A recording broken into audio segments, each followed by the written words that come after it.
Amém, Senhor. Amém. Obrigado, meu querido. Boa noite a todos. Para mim é sempre uma honra, uma alegria poder compartilhar da palavra de Deus com os irmãos. Vamos falar sobre paz. É um assunto importante que a gente tem negligenciado muito. Eu queria ter um tempo de reflexão com vocês. Então, você pode abrir a sua Bíblia em Gálatas capítulo 5. Nós vamos olhar para o famoso texto do fruto do Espírito. E a gente quer ser edificado por aquilo que a Escritura diz. Enquanto você vai abrindo a sua Bíblia, permita-me iniciar com uma breve palavra de oração e então com uma pequena introdução antes da leitura. Vamos orar. Senhor Deus, obrigado pela oportunidade que o Senhor nos dá de louvarmos ao Teu nome. Que canções lindas podemos cantar hoje à noite. Obrigado por receber a nossa adoração por meio dos méritos perfeitos de Jesus. Não é a beleza do nosso canto, não é a qualidade daquilo que entregamos a Ti, mas é a glória e o sacrifício, a vida perfeita de Cristo, que abre o caminho para que todo o nosso canto e louvor chegue até o Senhor. Então, obrigado por receber aquilo que nós Te entregamos. Obrigado por nos ouvir quando oramos, mesmo quando oramos mal. Obrigado por ter misericórdia de nós, como Teu povo, mesmo quando as guerras do nosso coração nos afastam do verdadeiro caminho.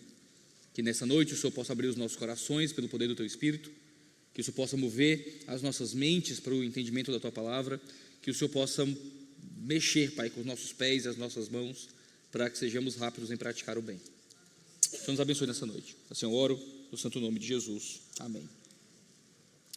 O Novo Testamento oferece para a gente algumas metáforas de guerra para falar sobre a vida cristã. Jesus fala do cálculo do custo do discipulado como um rei que calcula se ele deveria ou não entrar em uma guerra.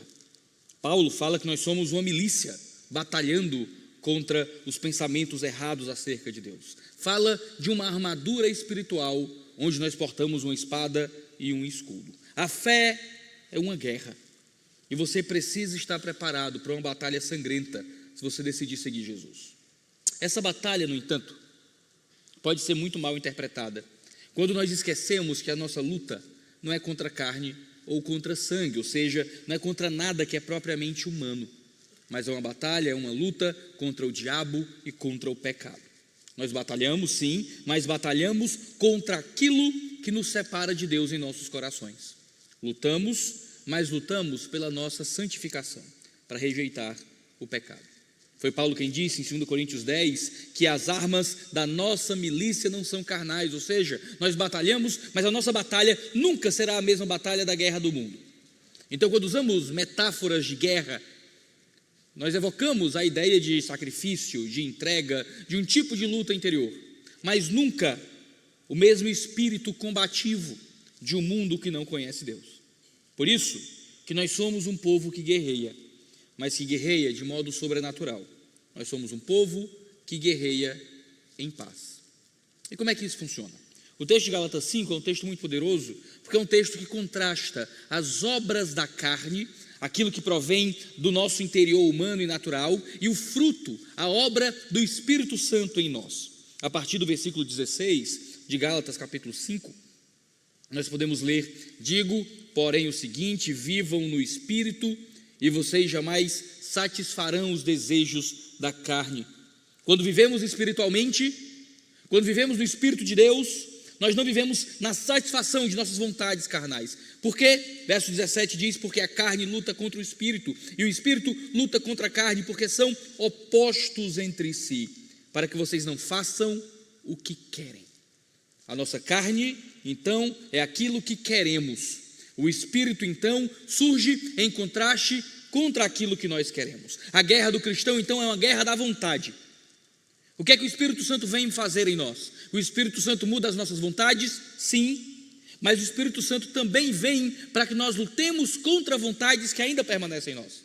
Parte do trabalho do Espírito é mudar as nossas vontades. Parte do trabalho do Espírito é fazer com que a gente vença aquelas vontades que ainda estão aqui. Por isso que há uma luta dentro de nós, para a gente não fazer o que a gente quer. Mas, diz o verso 18, se são guiados pelo Espírito, vocês não estão debaixo da lei. Ora, as obras da carne são conhecidas. Vocês sabem quais são as obras da carne. Elas são imoralidade sexual, impureza, libertinagem. Verso 20, idolatria, feitiçarias. E então chega aqui em um grupo de obras da carne que eu quero que você tenha atenção aqui. Inimizades, rixas, ciúmes, iras, discórdias, divisões, facções, verso 21, invejas. O texto continua: bebedeiras, orgias e coisas semelhantes a essas. Declaro a vocês, como antes já os preveni, que os que praticam tais coisas não herdarão o reino de Deus. Quando vivemos então, fazendo aquilo que queremos, vivemos um tipo de vida que nos afasta da vida do reino. O que é que nós queremos? Nós queremos inimizades. Deveríamos querer amizade, mas nosso coração ama estar contra os outros. Nosso coração ama a guerra, a briga, a divisão. O que é que nós queremos? Nós queremos as rixas, porque é ótimo ser nós contra eles. O que nós queremos é o ciúme, é esse desejo de posse e de controle que faz com que tudo só possa ser exclusivamente meu e de mais ninguém. São as iras, porque o ódio no meu coração sempre será justificado. São as discórdias, porque é maravilhoso falar mal dos outros. São as divisões, as facções e as invejas. É isso que o nosso coração quer. Nosso coração não é pacífico, nosso coração não é conciliador, o nosso coração não quer falar bem daqueles que nos maltratam, o nosso coração não quer colocar para frente aqueles que nos colocaram para trás, o nosso coração não quer perdoar aqueles que de alguma forma prejudicaram nossas vidas, o nosso coração não quer estar contente quando o outro recebe algo que na verdade eu queria. Mas quando vivemos assim, irmãos, vivemos longe do reino. O que é que precisamos então? Para que todo esse espírito de guerra, de rixa, de contenda e de facciosidade que está no nosso coração, o que é que precisamos para vencê-lo? É de um comportamento melhor? É aprender como usar melhor as palavras? É aprender melhor sobre como fazer amigos e influenciar pessoas? O que nós precisamos é de uma força muito mais poderosa do que a nossa vontade. O que precisamos é da força do Espírito em nós, para nos fazer vencer a nossa vontade. Mas o fruto do Espírito é, verso 22, amor, alegria, paz, longanimidade, benignidade, bondade, fidelidade, mansidão, domínio próprio. Contra essas coisas não há lei. E os que são de Cristo Jesus crucificaram a carne com as suas paixões e os seus desejos. Se vivemos no Espírito, andemos também no Espírito. Não nos deixemos possuir de vanglória, provocando uns aos outros, tendo inveja uns dos outros. Queridos, é muito poderoso, porque o fruto do Espírito é uma unidade. A Bíblia não fala dos frutos do Espírito no plural, fala do fruto do Espírito como uma coisa só, ou seja, quando o Espírito começa a agir em nós, o Espírito traz toda essa força de comportamento que é descrita aqui, como essa série de elementos, que são elementos unos que se retroalimentam, justamente, e como o foco aqui é paz, a ideia é que esse amor está atrelado à paz, porque quando amamos, nós somos pacíficos.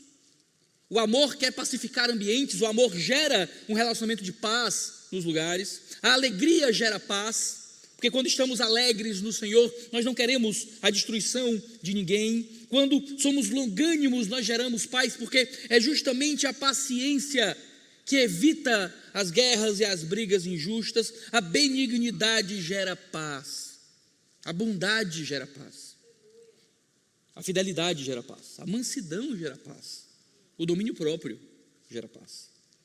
Queridos, o que é que uma igreja precisa para ser um ambiente cheio do Espírito Santo, senão desses frutos que provêm da atuação do Espírito em nós? O que é que um lar precisa para ser um lar saudável, senão do Espírito Santo atuando dentro de um homem e de uma mulher, para que aquela casa represente a ação de Deus no mundo? O que é que uma empresa precisa? O que é que uma pessoa precisa para ser observada e vista, reconhecida pelo mundo como alguém sobrenatural, se não tendo essas coisas? Foi Jesus quem deixou claro que é justamente pelo modo como nós nos tratamos como igreja, o modo como nós nos amamos e nos servimos, talvez a paz que geramos nos ambientes que vamos, que nós seríamos reconhecidos como filhos de Deus. Às vezes achamos que seremos reconhecidos como filhos de Deus se nós formos bons teólogos. Mas o fruto do Espírito aqui não é boa teologia. Veja, eu sou um teólogo, me dedico à boa teologia, produzo conteúdo, escrevo material de teologia, me importo muito com teologia.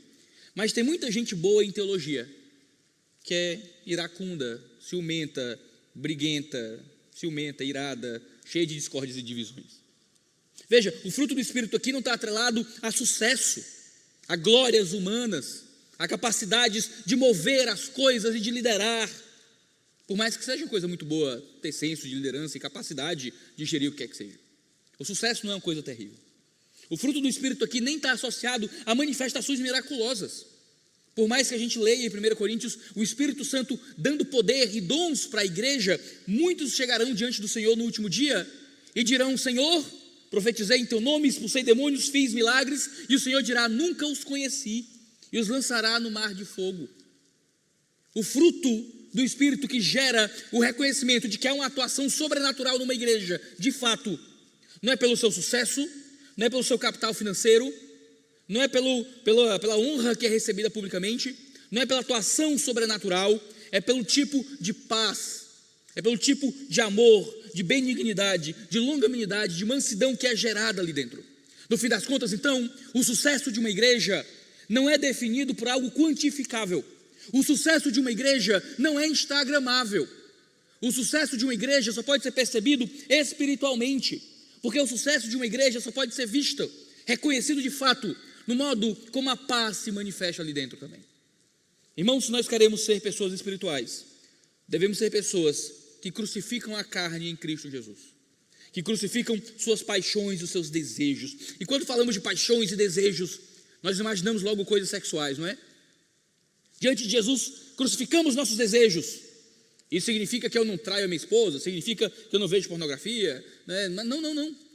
Crucificar os desejos significa que talvez eu não vou continuar dando força para aquela maledicência. Crucificar os meus desejos significa que talvez eu não vou dar aquele sorrisinho de canto de boca quando o meu inimigo se dá mal, mas que eu vou juntar brasas vivas na cabeça dele, fazendo o bem para quem me prejudicou. Crucificar os desejos talvez signifique não espalhar aquela história ruim. Crucificar os desejos talvez signifique deixar para lá a ofensa recebida. Crucificar os desejos significa, quando o nosso espírito deseja guerra, entregar a outra face, oferecer a túnica a quem quer tirar a capa, andar uma segunda milha, não resistir ao maligno. Crucificar os desejos significa muito mais do que só casar virgem ou abandonar a pornografia, ou o que é que seja, justamente porque o pecado do nosso coração é amplo. Eu conheço homens ímpios que são fiéis às suas esposas. Eu conheço pessoas ímpias que casaram virgens. Eu não conheço pessoas ímpias que são pacificadoras. Eu não conheço pessoas ímpias que dão a outra face. Eu não conheço pessoas ímpias que conseguem falar bem de quem fala mal delas. Porque isso é absolutamente impossível. Porque é a vontade natural do nosso coração, se não houver o poder do Espírito Santo. O que é que causa a falta de paz, irmãos? É a vanglória. É a vanglória provocada pela inveja. É justamente o espírito maligno do nosso próprio coração nos levando a atos do mal. Então não me diga que é cheio do Espírito Santo, quando o Espírito que supostamente te dá poder espiritual para dons, línguas e profecias, não te dá o poder espiritual de pacificar os seus relacionamentos. Não me diga que você tem um casamento cheio do Espírito Santo, se ele é caracterizado por guerras. Um casamento espiritual é um casamento pacífico. Como é que a sua igreja pode ser uma igreja cheia do Espírito Santo se os irmãos vivem se degladiando? Uma igreja espiritual é uma igreja pacífica. Não me diga que você é cheio do Espírito Santo se a atuação principal do Espírito na tua vida é de fazer um brigão. Pastor, Deus me deu uma palavra e eu falo mesmo. Eu não posso calar aquilo que Deus me falou. Eu brigo pelo Evangelho, pastor. Tudo bem, existe um espaço para isso. Existe um lugar para brigar pelo Evangelho. Mas o quanto você pacifica pelo Evangelho? Mas o quanto aquilo que o Evangelho faz em você vem para consolidar relacionamentos? Quanto daquilo que o Evangelho faz em você vem para você juntar inimigos? Quanto daquilo que o Evangelho faz em você faz para você calar os detratores e os maldizentes? A tua atuação do Evangelho é mais sobre guerrear contra o mal do que apresentar o caminho da paz e da reconciliação para os outros? Os dois maiores mandamentos não são brigar pelo amor a Deus e brigar pelo amor ao próximo. mas é verdadeiramente amar a Deus e amar ao próximo. Isso inclui mostrar ao mundo o caminho de pacificação que destrona as guerras internas dos corações dos perdidos. Ora, Paulo escreveu em Colossenses 3,15 que a paz de Cristo deve ser o juiz do nosso coração, visto que fomos chamados para viver em paz, como membros de um só corpo, de modo agradecido. Nós lemos esse texto e achamos que é um texto sobre tomada de decisão. Como é que eu vou tomar uma boa decisão? Vou procurar aquilo que traz paz no meu coração. Eu vou lhe garantir, se eu fosse viver assim, eu estava destruído, porque poucas decisões importantes geram paz no meu coração. Nenhuma das opções me dão paz. Tudo me deixa nervoso. Quando me convidaram para vir para os Estados Unidos, ficar 6 meses aqui, eu não tive paz nenhuma. Digo, será que eu fico em casa? Não fiquei em paz com essa decisão. Será que eu vou? Não fiquei em paz com essa decisão. Nenhuma decisão dava paz, porque tudo era importante demais. Decisões importantes não geram paz em você.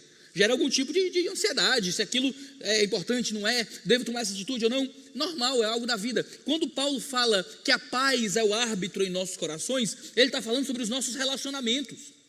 Ele está dizendo que a paz deve ser o juiz que guia o nosso relacionamento com os irmãos, como igreja, porque fomos chamados para viver em paz. Não sou eu que estou dizendo, não é algum teólogo woke que está dizendo isso aqui, não é nenhuma interpretação paz e amor, não é da Escritura, não. A igreja é um lugar que deveria ser uma consolidadora da paz no relacionamento entre pessoas que foram chamadas pelo sangue. Mas nós só sabemos viver em guerra, e às vezes justificamos as nossas guerras com a Escritura. Pastor, mas ele que está errado, pastor. Ele que está no pecado, pastor. Ele que não está seguindo os princípios bíblicos, pastor. E às vezes a nossa postura não é de tomar a primeira atitude em direção à paz. Irmão, tudo bem, eu acho que ele está errado, eu acho que ele está sendo injusto, mas o que é que custa? Tudo bem, deixa para lá. Mas nós não somos dos que deixam para lá. Nós somos dos que não levam desaforo para casa. Ah, irmão, eu sou do Ceará. Deixa eu falar que meu povo tem um sangue quente. E a verdade é que a gente tem muitas justificativas altamente racionais, quase um tratado teológico, para justificar as nossas guerras. E de novo, eu não quero interpretar errado a Bíblia e mentir por não dizer a história completa. A Escritura fala de que às vezes a gente tem que usar linguagem dura. A Escritura fala que existe um lugar para repreensão. Há um Cristo em Mateus 23 que disse coisas duríssimas contra os fariseus. A verdadeira pregação muitas vezes vai machucar a gente. A verdade do Evangelho às vezes nos coloca em algumas confusões. É verdade. No entanto, a verdade é que nós amamos as confusões. Nós somos daqueles que dizem que dão um boi para não entrar numa briga, mas uma boiada para não sair dela. E eu aprendi com um profeta chamado Jack Chan. Esse é dos bons, tá? Confie nele. Jack Chan me dizia que a batalha vencida é a batalha evitada. E a verdade é que é muito inteligente evitar guerras. É muito inteligente ter um coração que ama a paz. Muitas vezes, a coisa mais estúpida que você pode fazer é não levar desaforo para casa. Às vezes o que o Espírito quer é que você aceite o desaforo. Às vezes o que o Espírito quer é que você deixe para lá. O que o Espírito quer é que o seu ego não saia ferido. Sabe, porque é fácil brigar. É fácil responder. É fácil pagar na mesma moeda. É fácil estabelecer o olho por olho e o dente por dente como uma ética privada. Quando isso foi estabelecido no Israel antigo, isso servia para a justiça criminal, não servia para a ética privada. Mas é fácil que isso participe da nossa ética. E a gente perde, irmãos, o nosso poder de sal. A gente perde o nosso poder de luz quando vivemos em guerras. Como é que a gente muda o mundo, irmãos? Como é que a gente influencia a cultura? É sendo sal e luz. É um dos textos mais importantes em Mateus 5, quando diz, vocês são o sal da terra, vocês são a luz do mundo. Se o sal perdeu o seu sabor, para que é que ele vai servir? Tem que ser lançado fora. Nós temos uma luz e essa luz não pode ser escondida. Nós temos um sabor e esse sabor não pode ser ignorado. Amém. A gente acha maravilhosa a ideia de que a gente vai influenciar a cultura, que como sal nós possuímos esse sabor característico, que como luz nós brilhamos para o mundo. Mas o que é que isso significa de fato? Qual é o nosso sabor? Qual é a nossa luminosidade? Jesus tinha acabado de falar das bem-aventuranças. Ele disse em Mateus 5:3 em diante que bem-aventurados são os pobres de espírito, porque deles é o reino de Deus. O reino não são dos poderosos espiritualmente, dos ricos espiritualmente. O reino de Deus é dos pobres espiritualmente, é dos que reconheciam que não mereciam nada, que não conquistavam nada, que não tinham nada espiritualmente diante de Deus. Bem-aventurados que choram, porque serão consolados. O bem-aventurado, aquele que está no caminho do reino, não é quem está rindo, é quem está chorando, é quem está enfrentando as dores dessa vida. Bem-aventurado os mansos, porque eles herdarão a terra. Veja, irmãos, Israel acreditava que para herdar a terra, eles precisavam de guerra, de que a única forma de restaurar o reino, a cidade santa, era guerreando e vencendo os inimigos. Mas a terra, na verdade, seria dada aos mansos. Bem-aventurados que têm fome e sede de justiça, aqueles que estão diante das injustiças da vida, porque eles serão saciados com a justiça que virá no futuro. Bem-aventurados os misericordiosos, porque alcançarão misericórdia. Bem-aventurados os limpos de coração, porque verão a Deus. Bem-aventurados os pacificadores, porque serão chamados filhos de Deus. Você é filho de Deus? Você é filho de Deus? Você precisa ser alguém preocupado em pacificar ambientes. Não em trazer mais fogo para as contendas, não mais guerras para os relacionamentos, mas trazer paz para o modo como as pessoas vivem. Sabe, então, irmãos, como é que nós vamos salgar o mundo e trazer luz para a sociedade? É sendo pobres de espírito, é sendo mansos, é sendo famintos e sedentos por uma justiça que às vezes não encontramos, é tendo misericórdia, é purificando o coração, é pacificando, é sendo insultados, perseguidos e difamados. Essa é a nossa luz, esse é o nosso sabor. E eu sei, isso não parece muito poderoso, isso não parece ser suficiente para que nós transformemos o mundo com o nosso sabor e a nossa luz. Mas, irmãos, é óbvio que o que Deus quer operar em nós é justamente a certeza de que é o seu poder que age para que a gente conquiste alguma coisa no mundo. O que Deus quer operar em nós é a certeza de que nós somos vasos de barro.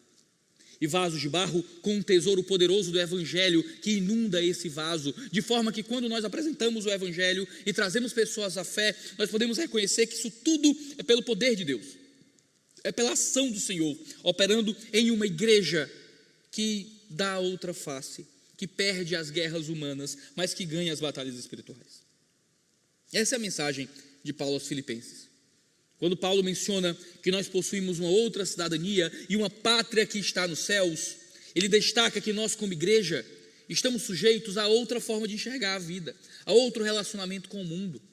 Nós encontramos força na fraqueza, nós encontramos glória na desonra, nós encontramos as nossas vitórias em fugir de batalhas, porque nosso coração está em outro lugar, porque a nossa luta é outra, nossa batalha é completamente diferente. Lucas 16,15 registra que Cristo descreve que aquilo que é elevado entre os homens é abominação diante de Deus. Deus despreza aquilo que o mundo ama, e isso envolve a nossa honra, a nossa glória, a nossa vontade de estar sobre os outros. É por isso que há algo sobrenatural na fraqueza, por isso que há algo sobrenatural em não comprar brigas e não estabelecer guerras. Jesus mesmo diz em Mateus 5,38, vocês ouviram o que foi dito, olho por olho, dente por dente, eu porém lhes digo, não resistam ao perverso. Esse é um dos textos mais poderosos do Novo Testamento, não resistam ao perverso. Não se importe em escapar do mal que vem sobre você. Se alguém lhe dá um tapa na face direita, isso aqui não é uma linguagem sobre violência, mas sobre humilhação.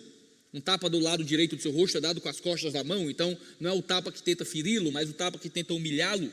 Se alguém lhe dá um tapa na face direita, ofereça também a face esquerda. Estão querendo lhe humilhar? Tudo bem. Estão querendo fazer você parecer bobo? Que façam. De que importa se você é servo do Deus que foi humilhado pelo mundo? Do que importa se você adora o Deus que tem cicatrizes?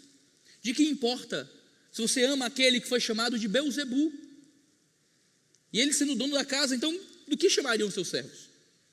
Se nós morremos na cruz, se nós entregamos tudo para Cristo, o que é que o mundo pode tirar de nós? Se o caminho do discipulado é dizer não para si mesmo, tomar a cruz e seguir a Cristo, veja, eu já neguei a mim mesmo, eu já me entreguei completamente no altar do Senhor. O que é que o mundo pode tirar de mim, que eu já não tenha perdido na cruz de Jesus? Então, se o mundo tenta me humilhar, se o mundo tenta me destruir, se as pessoas tentam fazer eu parecer menor do que eu realmente acho que eu sou, de que importa? E é justamente esse desapego com o próprio ego que deveria caracterizar a nossa postura de paz profunda, que faz o mundo ficar perdido. A gente bate e ele não revida, a gente zomba e ele não se defende, a gente humilha e às vezes ele nos dá razão. Spurgeon, o famoso pregador batista de Londres, que dizia: quando alguém falar mal de você, fique feliz, eles nunca vão conseguir falar o quão mal você realmente é. Irmãos, se nós percebemos que entregamos tudo em Jesus, o mundo não tem poder para tirar de nós a certeza de quem somos nele, e por isso podemos continuar sendo pacificadores. Se alguém tentar te tirar a túnica, deixa que levem a capa. Se alguém te obrigar a dar uma milha, ande 2. Dê a quem lhe pede, não volte as costas a quem pede emprestado. Queridos, se esse texto descrevesse um grupo meramente humano, era um grupo fadado a desaparecer muito rapidamente. Parece um povo indefeso, à disposição de quem quiser lhes destruir e dominar. Mas a verdade é que nós temos um poder sobrenatural operando na igreja, que faz com que a gente não precise defender a igreja.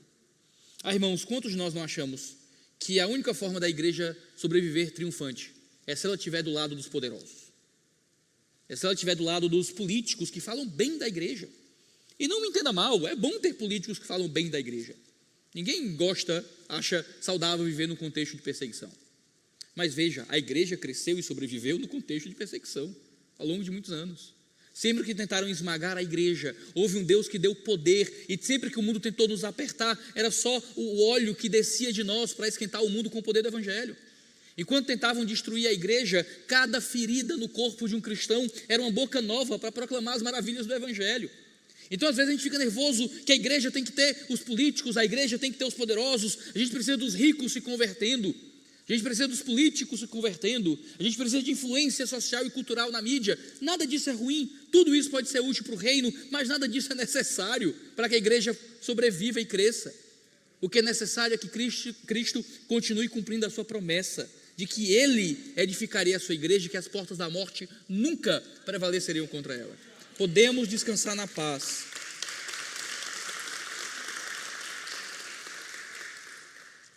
Podemos descansar na paz. Podemos viver indefesos diante das acusações do mundo, porque não dependemos da nossa capacidade de força para continuar.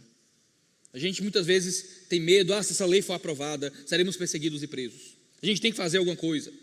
Ninguém é tolo para achar que a política é inútil. Mas a igreja sobreviveu quando 12 milhões de cristãos foram assassinados na igreja ortodoxa russa, no ateísmo de Estado da Rússia comunista.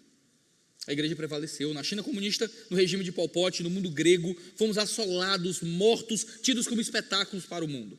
A igreja iluminou as ruas de Roma com corpos incandescentes de mártires e ainda assim sobreviveu, não por causa da força humana, mas por causa de Cristo, que protegeu aqueles que não resistiram ao maligno, por causa de Cristo, que deu força àqueles que davam a outra face. Cristo fez vencer o mundo.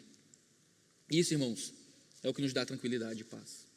Há uma profecia maravilhosa de Isaías 30, no verso 15, quando Deus fala por meio do profeta e diz: porque assim diz o Senhor Deus, o Santo de Israel, na conversão e no descanso está a salvação de vocês, na tranquilidade e na confiança reside a força de vocês. Mas vocês não quiseram, diz a profecia. Queridos, a nossa salvação reside em uma paz e um descanso que é oriundo da salvação da alma. Nós não precisamos viver nervosos se soubermos que há um Cristo que nos comissiona a uma vida indefesa, na promessa de que Ele é o nosso guerreiro vencedor. Nós vivemos em paz, tendo tesouros no céu, desapegados à vida na terra. É muito poderoso quando Paulo escreve aos Coríntios, falando que nós vivemos essa vida como se não as vivêssemos. 1 Coríntios 7 é um texto muito poderoso, quando Paulo vai dizer: olha, vocês vivem, mas vivam como se não vivessem. Quem é casado, viva como se não fosse. Quem é rico, viva como se não fosse. Quem é pobre, viva como se não fosse. Paulo começa a dizer: as coisas que você tem nesse mundo, se importe menos com elas, viva diante de uma certeza, de um poder que está se manifestando agora no mundo. Ele faz eco ao que Jesus fala sobre as riquezas em Mateus 6, quando ele diz: não guarde do tesouro na terra como o teu verdadeiro tesouro, mas coloque nos céus o seu coração, para que lá haja o verdadeiro tesouro, a verdadeira vida. É muito parecido com o que Paulo fala em 2 Coríntios 4, quando ele fala que a nossa glória, os nossos olhos são postos naquilo que não pode ser visto, porque aquilo que nós vemos, e ele está falando do sofrimento, é passageiro, é transitório, mas nós olhamos para aquilo que não vemos, porque o que não se vê é que é eterno. Irmãos, nós podemos viver em paz, podemos promover paz, podemos fugir e evitar as guerras, porque temos certeza que a nossa justiça não é a justiça de Deus, porque temos certeza que a ira do homem não promove a justiça de Deus, porque temos certeza de que não precisamos estabelecer as nossas próprias justiças e verdades nos nossos relacionamentos. O que nós podemos é representar a graça de um Cristo que foi zombado e humilhado, e ainda assim orou por aqueles que o assassinavam. Essa virtude que tem que surgir da igreja. Há uma virtude em nós como igreja, em tentarmos abençoar um mundo que rejeita as nossas palavras. Eu acho interessante o que Pedro fala sobre esposas cristãs submissas a maridos descrentes, quando ele fala de um tipo de virtude do silêncio. Em 1 Pedro 3, 1-2, Pedro vai dizer: igualmente vocês esposas estejam sujeitas, cada uma a seu próprio marido, para que se ele ainda não obedece à palavra, seja ganho sem palavra alguma, por meio da conduta de sua esposa, ao observar o comportamento honesto e cheio de temor que vocês têm. É difícil pensar em mulheres que aparentemente se apagam, diante do marido aqui. Eu não posso me impor sobre ele, eu não posso obrigá-lo a ir para a igreja, eu não posso ficar argumentando o tempo todo com ele. Paulo vai dizer que se essa esposa quiser ganhar o marido, deve ser uma postura de sujeição a fim de ganhar pelo seu comportamento. Veja, não foi isso que Jesus fez em boa parte do seu ministério? Eu sempre fui constrangido pelo poder do silêncio de Jesus. Eu acho que a gente tem que olhar para isso com mais cuidado. Diante dos seus acusadores, Jesus ficou mudo. Ele era o próprio Deus, era o Verbo eterno, e preferiu deixar os inimigos com a última palavra. Certamente Jesus teria respostas para sair por cima de qualquer debate, mas em muitos momentos ele preferiu deixar homens que ele mesmo criou pelo poder de sua voz sentirem que deixaram Jesus de boca calada. Como será a experiência do Filho de Deus de ficar calado diante de acusadores? Eu lembro de uma música chamada Eilu, é de um português chamado Samuel Uria. Ele diz o seguinte sobre Jesus, ele diz: tinhas palavras para calar o mar, e até citavas quem basicamente esteve a citar as coisas que vinhas fazer. Mas o que é que usastes para te defenderes? Palavras não, nenhuma. E que lição nos dás por não responderes? Como imitar alguém que se calou? Que lição nos dá mesmo sem falar? Queridos, até o silêncio de Jesus nos ensina muito. O silêncio de Jesus nos ensina que quando o Rei do Universo opta pelo silêncio, significa que nós, criaturas do Universo, também deveríamos muitas vezes escolher ficarmos calados em nome da paz. Esse Cristo que se entregou à morte é aquele que nos ensina a viver a guerra cultural. Sim, irmãos, estamos em guerra, mas é uma guerra que muitas vezes venceremos pelo silêncio. É uma guerra que venceremos não pelo nosso poder humano, não pela força do braço, não pela força da influência política, mas por sermos uma igreja caracterizada pelo fruto do Espírito. O que é que vai fazer com que o mundo venha para o Evangelho? O que vai fazer com que o mundo veja e ouça o Evangelho? É a nossa postura de pacificação diante das guerras à nossa volta. É quando perdoamos, é quando deixamos para lá, é quando não damos a resposta que calaria o oponente, é quando pregamos, muitas vezes repreendemos, muitas vezes temos uma voz de dureza, mas sempre com responsabilidade, não deixando que isso nos defina como nosso comportamento principal, sempre o amor e a paciência definindo quem somos. Se formos mais pacificadores, seremos mais bem-aventurados e encontraremos o verdadeiro caminho do reino. No fim das contas, irmãos, a grande pergunta é: temos sido igrejas, temos sido cristãos, temos sido pais e mães e maridos e esposas e funcionários ou patrões que manifestam o fruto do Espírito ou que continuam fazendo a sua própria vontade diante da obra da carne que procede de nós? Aquilo que queremos está aqui dentro, guerreando contra aquilo que o Espírito deseja atuar no seu povo. O que verdadeiramente descreve você como um crente espiritual?